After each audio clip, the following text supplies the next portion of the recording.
दोस्तों, समानांतर ब्रह्मांड के बारे में हमने पिछले एपिसोड में आपको बताया था। समानांतर ब्रह्मांड का मतलब हमारी तरह की दूसरी दुनिया। क्या इस ब्रह्मांड के अलावे भी ऐसा ही कोई ब्रह्मांड है? आप सोचिए, तब तक हम एक कहानी सुनाते हैं जिसे सुनकर आपकी कल्पना शायद विश्वास में बदल जाए। दोस्तों, ये कहानी है शहर नैनीताल की। वहाँ बासु भनौट नाम का एक युवक कपड़ों का व्यापारी था। 3 अक्टूबर 1965 को उनके साथ एक अचंभित करने वाली घटना हुई।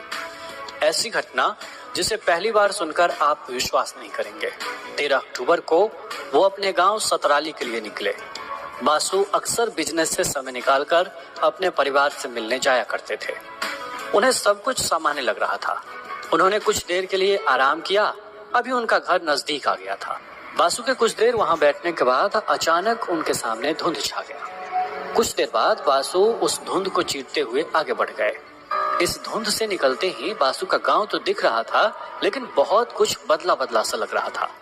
जैसे बासु जिस रास्ते से गांव पहुंचता था, वहां एक छोटी सी नदी बहती थी, लेकिन वहां तो नदी मौजूद नहीं था।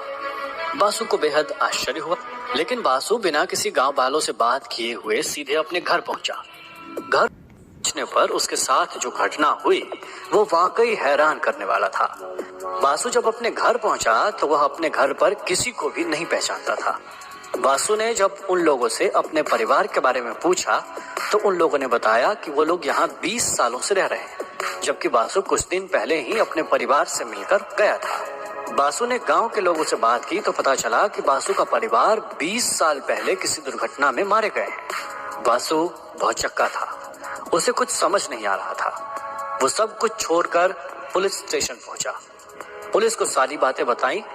बासु के साथ जब पुलिस आई तो फिर से सब कुछ बदल गया। अब वो नदी बहने लगी और अब की बार दरवाजा बासु के चाचा ने ही खोला। इस घटना से सभी लोग दंग थे। लोग मानने लगे कि बासु ने मानसिक संतुलन अपना खो दिया है, लेकिन ऐसा नहीं था। बासु पहले की तरह ही था।